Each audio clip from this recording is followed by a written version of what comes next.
Hey everybody, I'm Jason Mefford and I'm back with Brad Miller and we are walking a spiritual path. So today, hopefully there are some good catchphrases that you're picking up from us. And here's one that we have referred to a little bit before, but that we thought would be a good idea to have as kind of a topic of the podcast for today. And it is flipping people off in the church parking lot. Okay. Mhm. Flipping people off in the church parking lot. So, Brad, what does that mean? Yeah, Right? It's like, oh my goodness, what are you talking about, guys? yeah. So we've talked about this in the past, like you said. It's something that we use, uh, kind of as an example of the idea that a lot of times people think of spirituality as this practice. Maybe they sit on a yoga mat, they meditate, they talk about how all spiritual and such they are. And it's to them, it's this kind of this practice that they do. Maybe they set aside 20 minutes or even an hour or whatever it is during their day, and that's their spirituality time or whatever.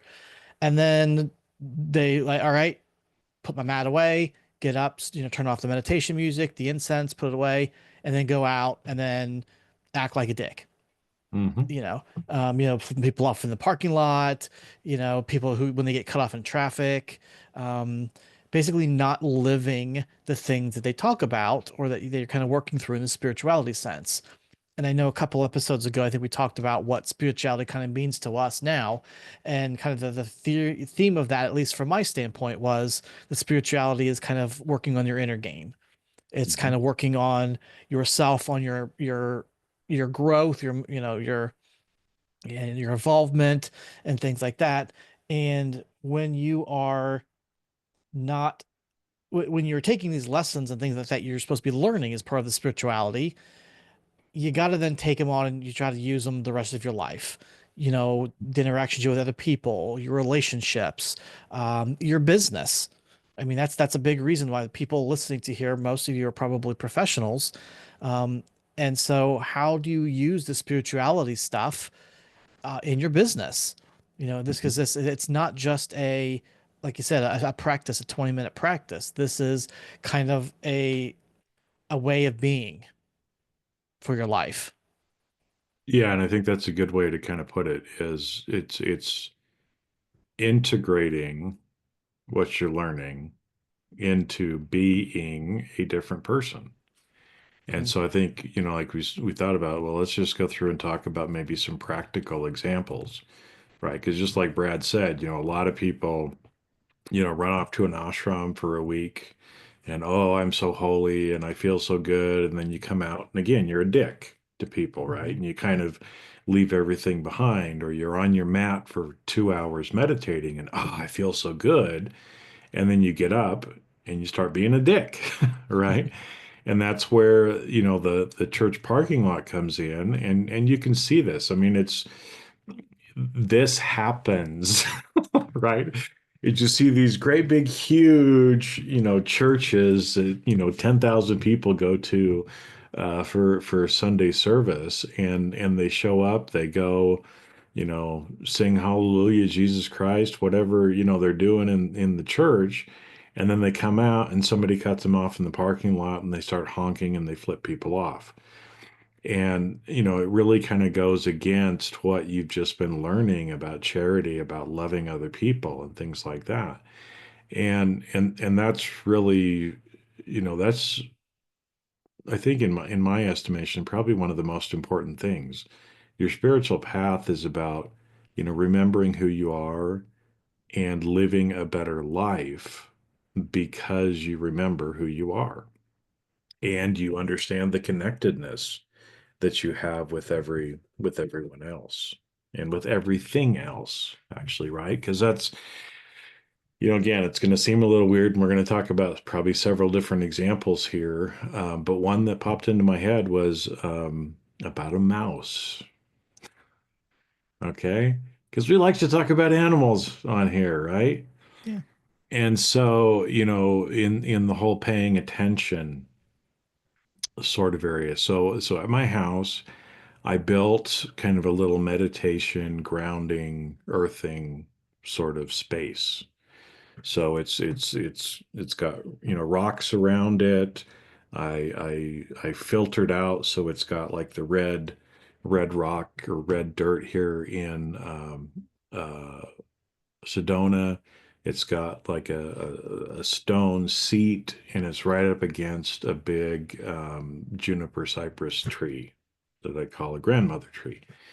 So you can actually lean up against the tree if you want to. You're grounded with the dirt, with the earth, with the stone that you're sitting on. So everything is a natural material, right? And so you can go out and meditate there. You can ground, stick your bare feet in the ground, whatever you want to do, right? So it's kind of a holy place, if you will, on my property, right? And last week or the week before, I think it was the week before, doesn't matter when. I went outside and we're I'm paying more attention. And so, for example, if I walk outside and I see one feather just like sitting right in my pathway that's pristine, I know that that's a gift from a winged one that has left me a feather. And so I pick it up and I'll take it in the house, and I have an altar where I put it on for bringing me that medicine, right? And so a couple weeks ago, I walked outside, was kind of checking what was going on, and there was a freshly dead mouse right next to this meditation. Okay. And again, I mean, most of the time that's unusual to just see a dead mouse on the ground, especially near something like that, right? And so I took notice of it, right? Because again, normally you don't see dead animals like that because some other animal will, eat them, or they crawl off somewhere into a hole or somewhere that you Hmm. can't see to die. So obviously this mouse wanted me to see it, was leaving itself there, was bringing me some medicine. And so, along with the whole connectedness that we've talked about, because I've started connecting with and have a practice of connecting with everything, right? And so I'll go through, and one of the things that I connect with are the four-leggeds, which I call the four-leggeds, right? Just like I referred to the winged ones is kind of a general term for birds. And four-leggeds are really any animal that kind of walks on 4 feet, right? So cows, horses, dogs, mice would fall into that category as well. And so, again, as I have started to do that practice and feel more connected to all things and realize that the mouse is no different than me, it is the same, we are one, then, imagine if my body was lying dead on the side of the road somewhere. I would hope, and again, it doesn't matter really at that point, but wouldn't it be nice if somebody came by and actually gave me a burial instead of just leaving my body to rot on the side of the road? And so when I looked at the mouse, again, gratitude for the mouse for bringing me, whatever medicine it was bringing me. Um, I kind of did a little ceremony, dug a hole, and buried it, right? Honoring it, being grateful for it, uh, and that was that, right? Now, again, why? Why did that pop in my head? I don't know exactly, but I know when I was a teenager, that's not what I would have done. you know, I wouldn't have done it. I probably would have just left it there. I would have grabbed a shovel and like thrown it so it wasn't on my yard. But no, this time I did it with much more respect and with love. And that's because I am being a different person. I would want someone to do that for me. I want to give respect and love and honor to someone else, to the mouse. And actually, it's not the first mouse. It's actually the second one that's done that to me in the last few months. Of course, the first one was not as freshly dead, which was kind of interesting because I mean, I go outside every day. So it's not Hmm. like it had been sitting there for 2 weeks and I hadn't seen it. But regardless, I took care of it too. Um, but that is like a real practical example in my life of how I'm doing things different that way. Hmm. Yeah, I had something similar a couple of years back with a moth. I found a moth that had transitioned, and it was actually on my altar back here.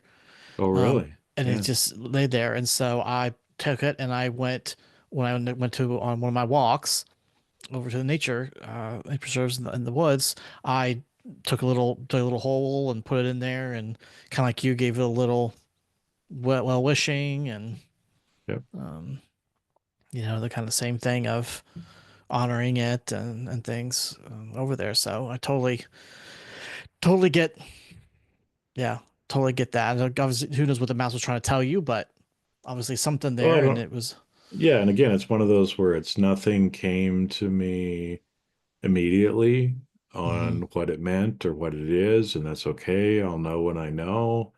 I can receive it without having to know consciously what it is, right? But Hmm. as we start to do this, as we start to feel more connected and start to feel more gratitude and more love for everything around us, right? We realize that what we do to someone else, we do to ourselves. What we do to another animal, we do to ourselves. What we do to Pachamama, we do to ourselves, right? And as we start to live from that place, we start to do things a little bit differently, right? Hmm. When I cut limbs from my trees, because I have to do that, right? I talk to them, and say, "Hey, apologize that I have to do this, but it's over the house, or I can't walk through here anymore. I need to trim you up a little bit. Is that okay? I'm grateful for your shade." And I cut them, and with respect, I save the wood that I can, right, to actually burn later. Only put in the trash what needs to be. I mean, I'm in a residential area, so it's not like Hmm. growing up where I had 5 acres and I could, like put it out back. but but I do it in a different way, right? Hmm. Versus if you watch gardeners or other people maybe trim bushes or do other things, what's the attitude that they're coming from?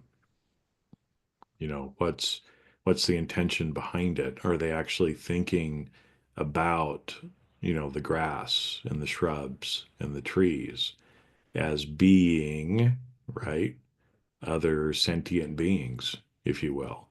Or do they Hmm. just see it as some inanimate object that's just in the way, right? I don't know, right? Yeah, Everybody's probably different, but to sure. me, that's where, on the spiritual path, as you start, um, feeling that connectedness, you start to want to do things differently. Hmm.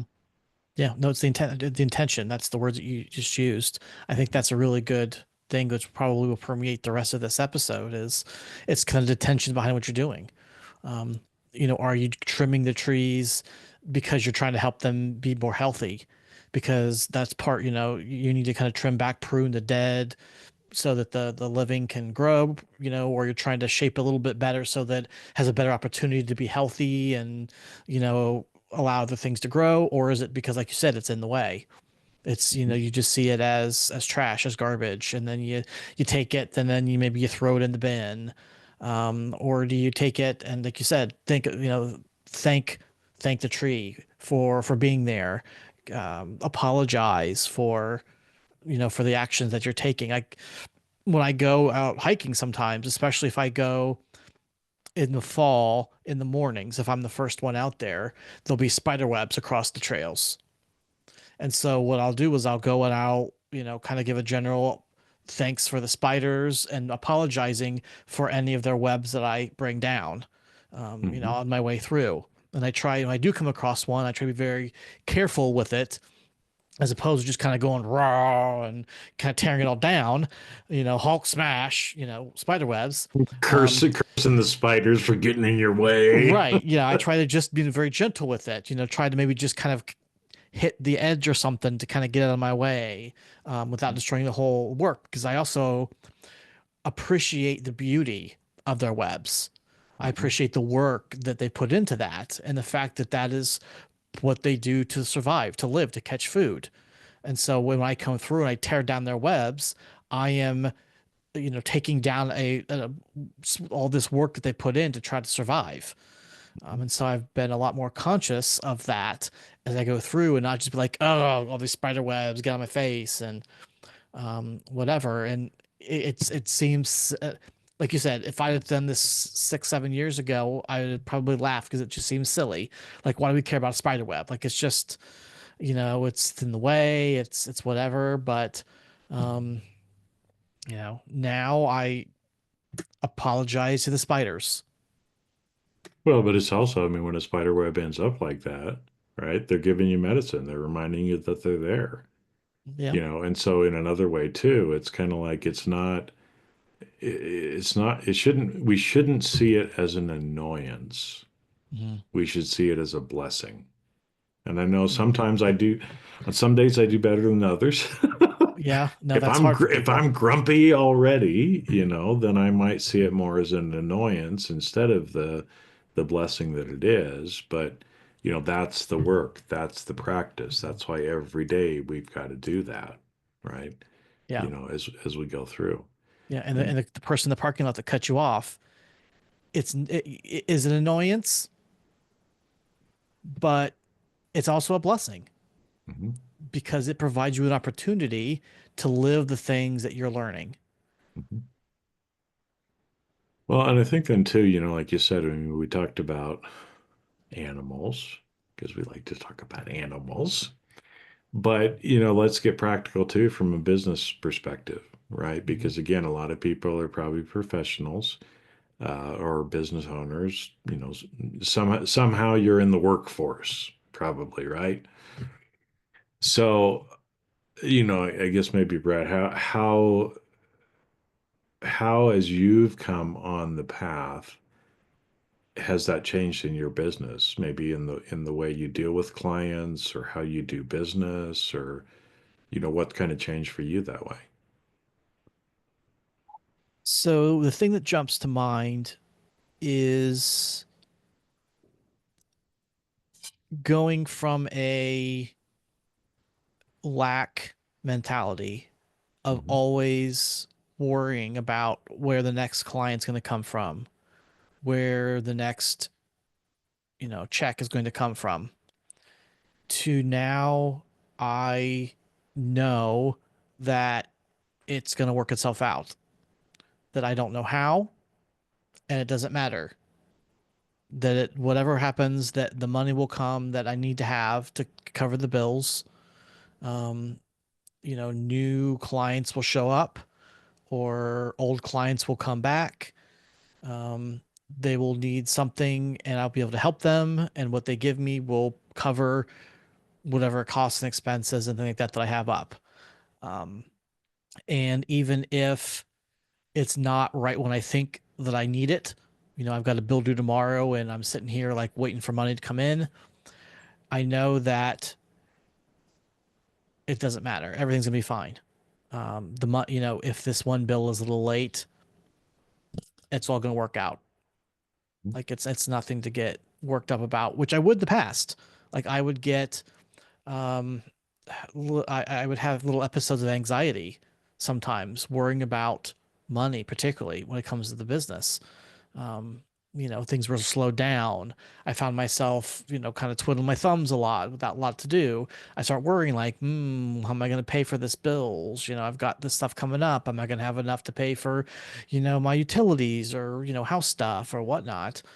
But I'm to the point now where I'm like, it's gonna come through somehow. Like I said, I don't know how, but that's not my concern. I know that I trust that's going to happen, and I will take steps towards making it happen. So if I have a client that has work that needs to be done, I will work on that work so that I can then finish it up and get paid by them. That's my action I need to put towards it. But I don't let myself get into that worry anymore of where the money's going to come from. Um, my wife having some issues with her car, and so she's kind of worried right now about where is the money going to come to pay for it. And I'm like, I don't know, but it's gonna work itself out. Somehow the money's going to be there. It's going to be maybe less than we expected, or we're going to have a nice windfall come through to cover it. I don't know. Something will happen, and it will be fine. We will figure it out. Whatever is happening, there's nothing to get all worked up and upset about.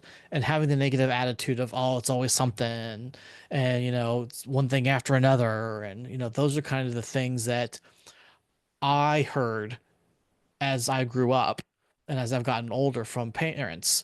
The idea of, oh, it's always something, it's one thing after another.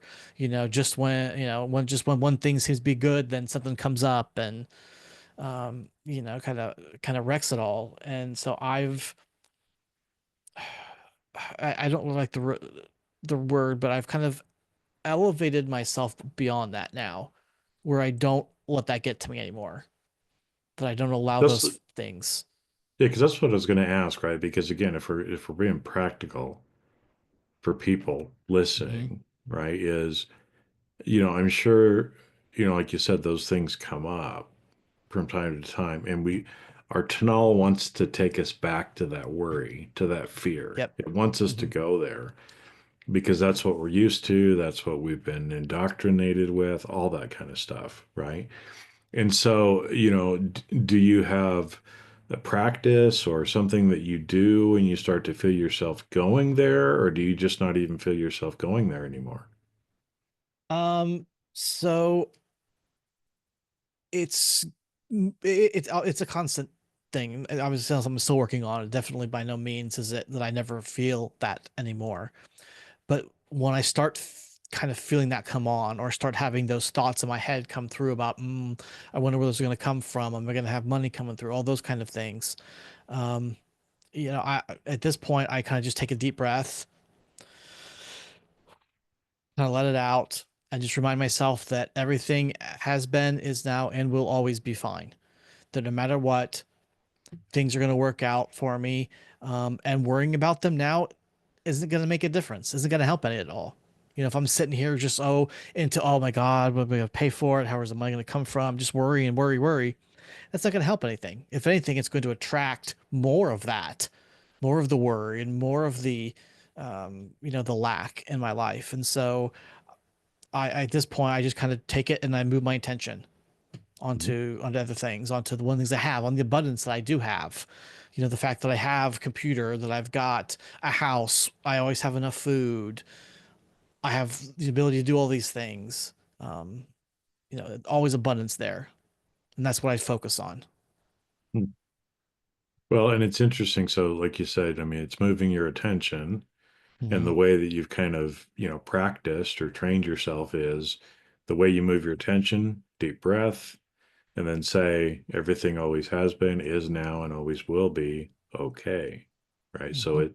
it's kind of some people call them mantras if you want to, or positive programming, Like whatever you want affirmations to or something. call Yeah. them, affirmation. But those are all things that, again, and as you practice it, I'm sure now, like you said, it's become much easier for you Yep. because you've been practicing it, right? You've been Hmm. doing push-ups every day, so it's not very hard to get down and do 10 more push-ups when you need to, right? Hmm. If you've been practicing them. But if you haven't done them, or if you only do them once a week when you go to church, it's a Hmm. little different, right? Okay, Right. to try to tie that back in. And I think too, one thing that I have kind of that I've started to notice as well. I used to be that way as well. Where's the money coming from? How am I going to pay that bill? How am I going to pay Mm-hmm. that? Oh my gosh, had to take on debt for this new project or whatever, right? And I don't really go there anymore. And I think part of it may be, from the gratitude work and the same thing of kind of what you're doing of realizing everything is going to be okay. Because the Hmm. minute that comes up, I've always been able to pay my bills, at least for many, many, many years now, right? I Hmm. haven't not been able to pay a bill.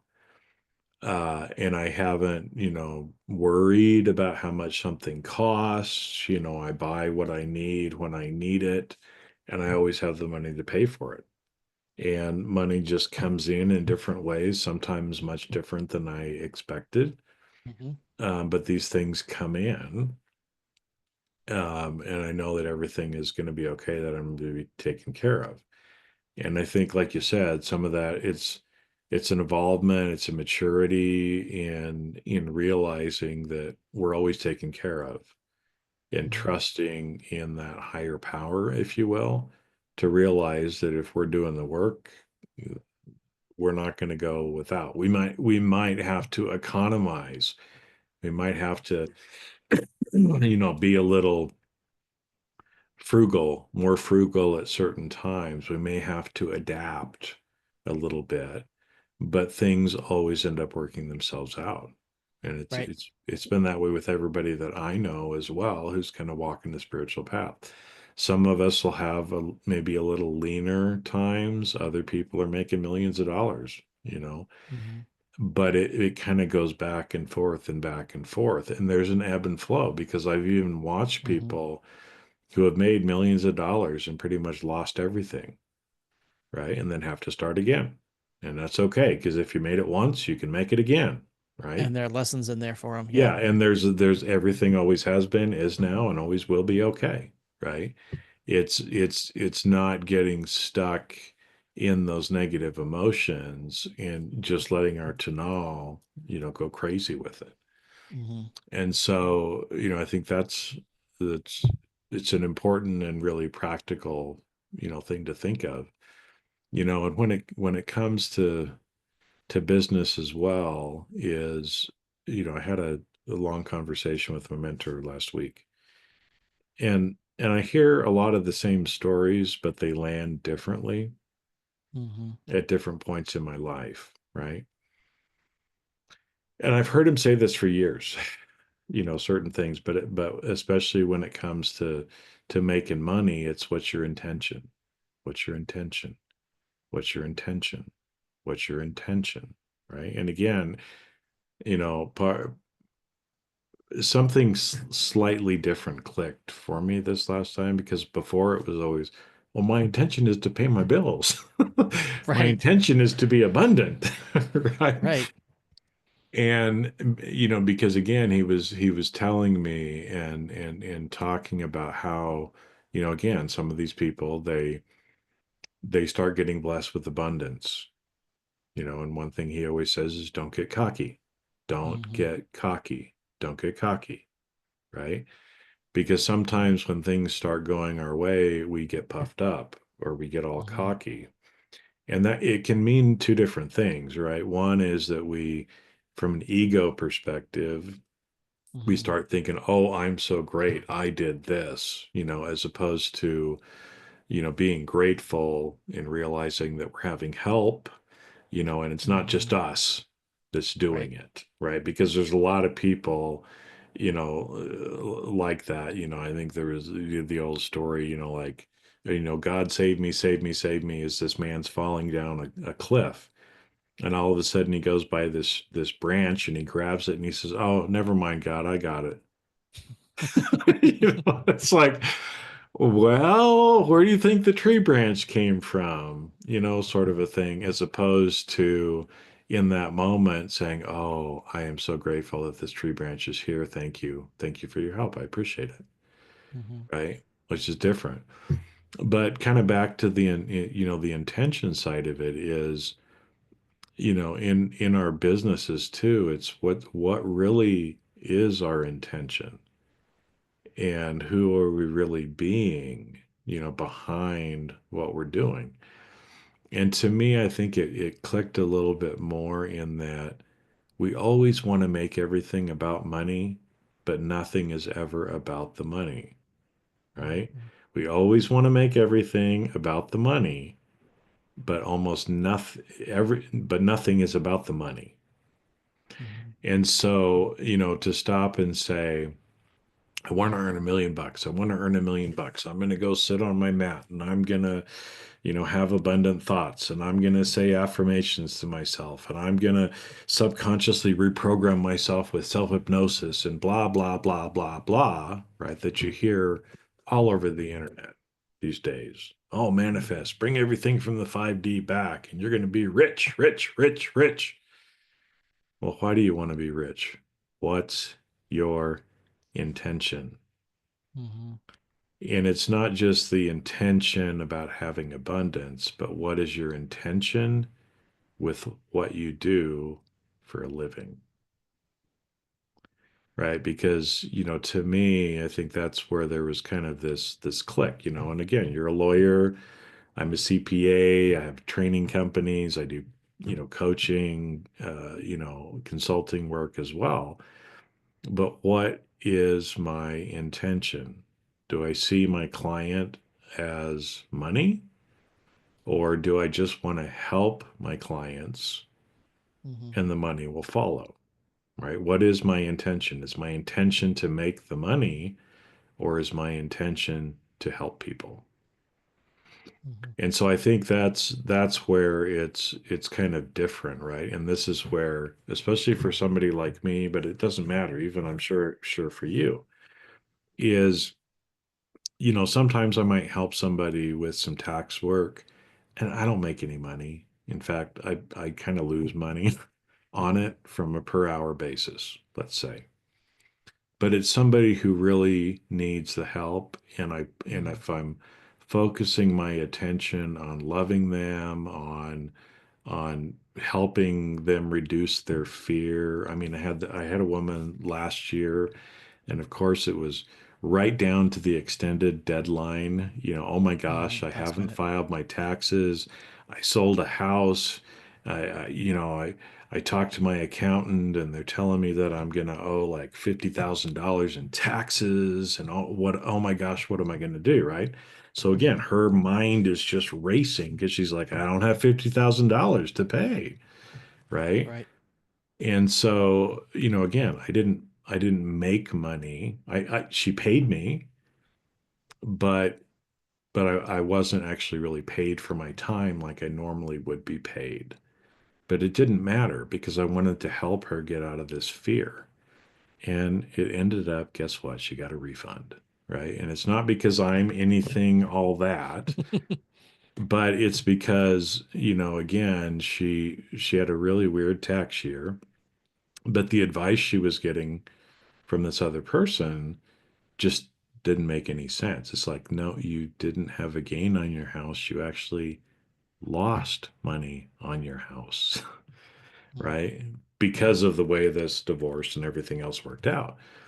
When Mhm. she inherited the property and what she sold it for, she actually lost money, right? Mhm. Where what her ex-husband bought it for before, yeah, there would have been a gain. But anyway, the point being is right that is as we do work out of love, out of trying to help people get out of their fear, because again, I mean, as a lawyer, I'm sure people come to you and they're like, oh my gosh, right, a lot of times. So if Less we now than in the past, but yeah, the kind of yeah, work that I do. But yeah, but it's uh yeah, especially if you're a criminal attorney. Anyway, but yeah, then it's been there, usually done that. always Yeah. yeah, been there, done that. So okay, where I'm going though is again, I didn't really make good money on that particular transaction, but Mhm. other things have come through that are just easy in my sleep money, and it's like, wow, okay, right? And Mhm. so it's not a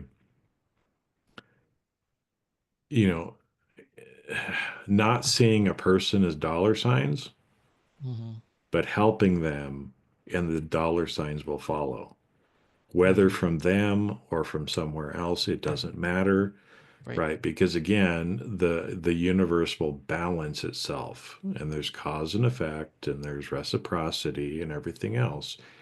And as we, start going from that standpoint, as we stop trying to manipulate people into, convincing them that they have to buy our thing. And instead it's, well, here's what I have to offer.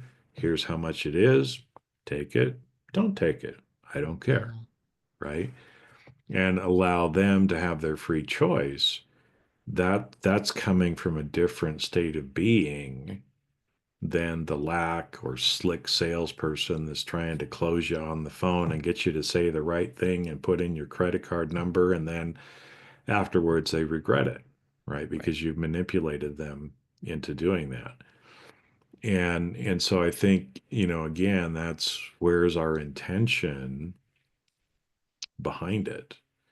And if our intention is to serve people, to help raise their frequency and vibration in whatever we do, even if it's offering, tax or legal services, right? You wouldn't think it's like, oh, that's 3D. That has nothing to do with spirituality. Are you kidding me? Do you think this woman that I talked about, do you think I helped raise her frequency and vibration? Yes, by helping do her taxes. Right? And so again, it's like I did more good vibrationally, Hmm. right, than necessarily the money I got. But that's again, it doesn't matter. If you do a good job, somehow everything will get balanced out. Yeah, yeah. Your tech stuff was just a tool. It was just a It's just a means of tool. helping. But again, it's like what we're doing in the 3D, we're doing in the spiritual. And this is again, it's one thing that people don't realize. Every argument you have with somebody else, every interaction you have with, creatures and beings on this planet, every dish you wash, everything you're doing, every dish you wash, Uh, That's another episode. Sorry, guys. that's another episode. Okay. Um, they all are spiritual. Hmm. Everything we do is spiritual because everything we do, everything has energy, everything is energy. Our intention is energy, right? And whether we use that for good or for ill, it's spiritual in what we do. And so again, that's why, somebody that goes to church regularly every week and is a devout whatever, and pays the church lots of money, or somebody that sits on their mat for 4 hours a day. Well, then if they go out and they screw people over for money and they manipulate people and they lie to people and they sell people a product, right, that actually hurts the other person and is not what they sold them or what they told them it is, right? It's like Hmm. I took it outside, but I used to have a blanket over here Hmm. that I bought online. It was a wool blanket. It was advertised as a wool blanket, and it looked nice. Wool. I read all the descriptions, everything else. Sure. I order it. I get it. 25% wool. Is that really a wool blanket? Now, I love the blanket. Don't get me wrong. I just told it this morning actually that I love my blanket because it keeps me warm when I'm sitting outside. But is that really a wool blanket if it's only 25%? It has wool in it, Sure. but is it It's a really whole a wool blend. blanket? It's a wool blend, but it's not a wool blanket, right? And so again, I think this is one of those areas in business where we can do better. And as you get on the path and you start to notice if you're doing things like that, well, what I always used to teach my kids, when you know better, you do better. Better. When you know better, you do better, right? Because once we know, we can't unknow. Mhm. And once we know, we're held karmically responsible for what we know. So, to me, I think that's where And again, it's not to mean that you're not tough in business and you don't, you know, negotiate and you let people walk over you. No, there's boundaries, and there's, things like that that go along with it too. But I think the way you do business can even be different.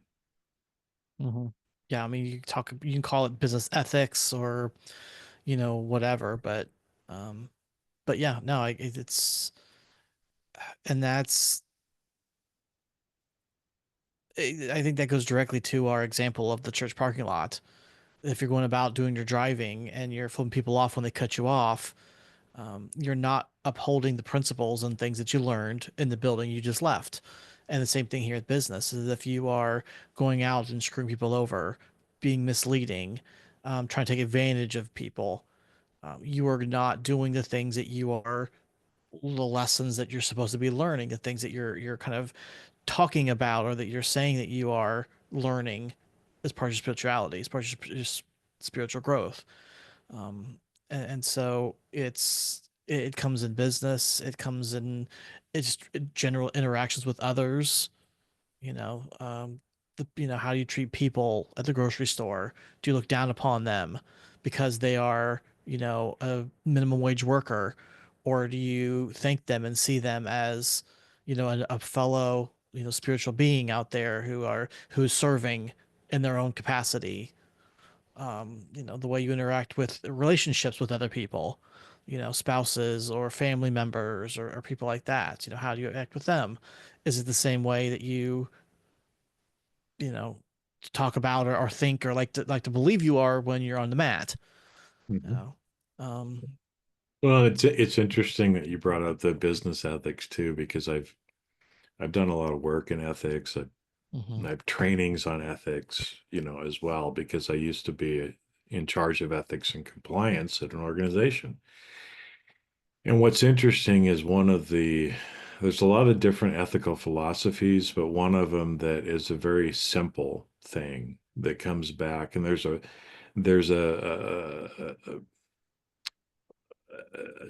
what's the right term? In pretty much every major religion and tradition, there is some equivalent to what Christians usually refer to as the golden rule. Do unto mhm, others as you would have others do unto you, right? And that kind of, comes together, I think, somewhat with what we've been talking about with the connectedness, with the intention, with the being a different person, and realizing that, as we change, as we grow, as we raise our frequency and our vibration, and we're helping other people raise their frequency and vibration. And we realize that every interaction we have with other people, with plants and animals and the earth and everything around us, with our clients, with people we work with, right, is if we really can start doing unto others as we would have others do unto us, right? You mhm. wouldn't want to be sold a product that was mislabeled or mismarketed to you, would you? Right. So don't do it to other people, right? Would you like somebody, just yelling and swearing you out for something that maybe was your fault, maybe wasn't? Right. Just Would accident you or want something. would you want somebody doing that to you? As you're leaving the church parking lot, would you want somebody honking and flipping you off? And if the answer is no, then don't do it. And don't do it to other people, right? Because it just lowers you back down into the sewer, right? If you're spending all this time doing practices, meditations, going to church, whatever it is, right? To elevate yourself, to increase your frequency and vibration, why would you want to let yourself go back into the sewer of anger and fear and whatever else, right? And I think that's where, again, I'm no saint. Okay, some days I do better than others, But I think, most days my best, I said I know it was better than it was 5 years ago, and so hopefully every day our best is a little bit better. And if one day we have a little, couple of steps back, that's okay, right? It's just like when you're walking on the spiritual path. What happens if you're, climbing up the side and you kind of stumble and fall back a little bit? Well, you get up and you walk again, right? Yep. You don't just stop there, Throw your hands up and give stomp up. your Yeah. feet like a toddler and throw your hands in the air and say, "Fine, fuck you, mountain. I'm not going to be." You don't do that, right? But how much of the time in our life do we actually do that? And I think that's where it's the, Hmm. integrity, being impeccable. All right, we used that word before. Those are Hmm. big things in the spiritual path. And you're not being impeccable if you're not authentic and being the same person, all the time, or as much as you Hmm. can be as well. Sure. Yeah. Consistency. Mhm. Yeah. Yeah. So we went all over the place on that one, as we normally We do. did. But I think, flipping people off in the church parking lot, not a good thing to do. But hey, if you want to do it, go ahead. You have the choice. You can do it or not do it. It's up to you. Sure. Because that's the beautiful thing about this life and our planet in general is the free choice and free will that we do Hmm. have here. But don't be surprised if you do that, that other people do it back to you next time. Or that some big ass guy gets out of his truck and comes over and wants to beat the shit out of you, right? There are Or consequences. or you make somebody cry who's already having a bad day, and you were Hmm. the thing that put him over the edge, right? We never know. Right. We never know. So anything that we can do to raise the frequency and vibration of ourselves, Hmm. anything we can do to raise the frequency and vibration of other people is a good thing. That's part of progressing on the path. Yeah. All the practical things that we do. Hmm. Yep. So, So, lots to think about, some practical stuff yeah. for today. And we'll keep sharing our experiences. Um, thanks for listening. And we'll catch everybody on the next episode. Catch you guys then. All right. See ya.